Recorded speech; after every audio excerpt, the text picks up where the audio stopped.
Okay, before I start the video, I do apologize in advance. You may be hearing construction going on, and that's just stuff going on in my house, and I really can't do anything about it. Sorry about that. Okay, let's start the video.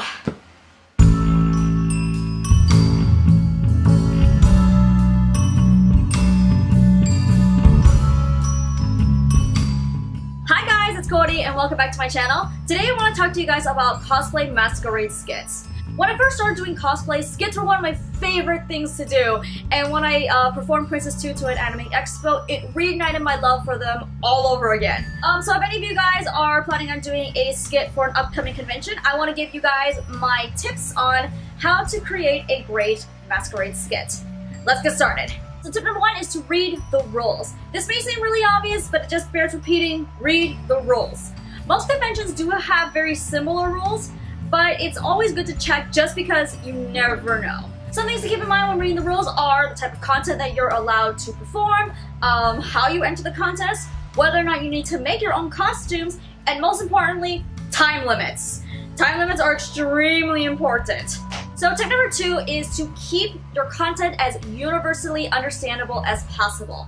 Not everyone is going to know your source material, so writing your skit with a bunch of inside jokes or plot points that only people who watch your show knows is not the best way to go about it. The best way to go about it is to have a very easy to understand story. Besides, depending on your convention's time limits, you may not be able to have a lot of time on stage.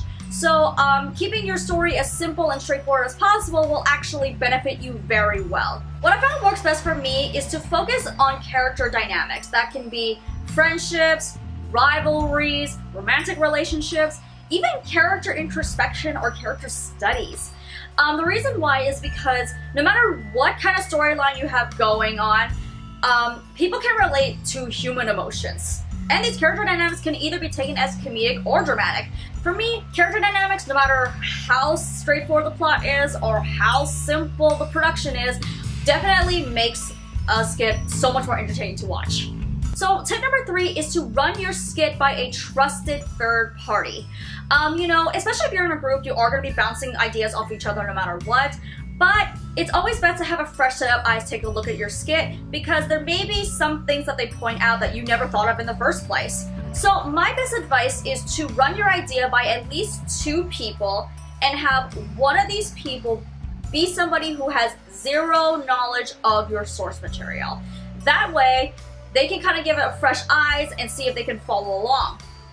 And that will kind of help into making your skit more universally understandable, as mentioned in tip number two. Okay, so tip number four, if you have any dialogue, please pre-record it and practice lip syncing to it. Now, a lot of conventions are now saying that all of your dialogue has to be pre-recorded because most conventions do not offer microphones. However, one thing that kind of floats under the radar is lip syncing. Lip syncing definitely helps. Not only does it kind of allow you to keep up with whatever's going on in your skit, it also kind of allows you to kind of get into character a little bit more. So when it comes to recording, really even something as simple as the built-in microphone on your laptop will work out perfectly fine for the most part. Just make sure that you have no background noise going on and that you have a lot of takes to work off of. That way you can kind of pick the best of the best and then string it together into a cohesive set of dialogue. Now, when it comes to lip syncing, that is definitely something I cannot stress enough when it comes to skits. I remember when I won my first skit award, the judges actually came up and said one of the reasons why I actually stood out among the others was because I actually remembered to lip sync my dialogue. So definitely practice along with that. Practice in the mirror, practice amongst friends and family. Just practice getting used to it. And if all else fails, watch how RuPaul's Drag Race queens do it. They know what they're doing. Tip number five, practice. There really isn't anything else to add to that. Just practice. Practice by yourself, practice with your group, practice, practice, practice, practice, practice.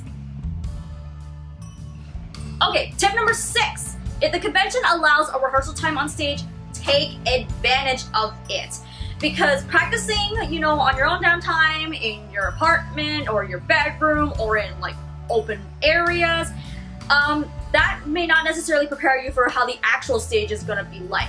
So if they give you a rehearsal time at all, please take full advantage of it. Take advantage of however much they allow you to get. If the convention allows you practice time, even if it's just one quick run through, Something I would definitely keep in mind is to watch for spacing, which is like anything you kind of place on stage, like, you know, use the speakers on the stage, or if there's any tape marks on the floor, you can use those as reference points. Another thing you want to keep in mind is to, you know, if you have any kind of choreography, spacing on that, because again, spacing in your practice areas may not be the same as the spacing on the stage.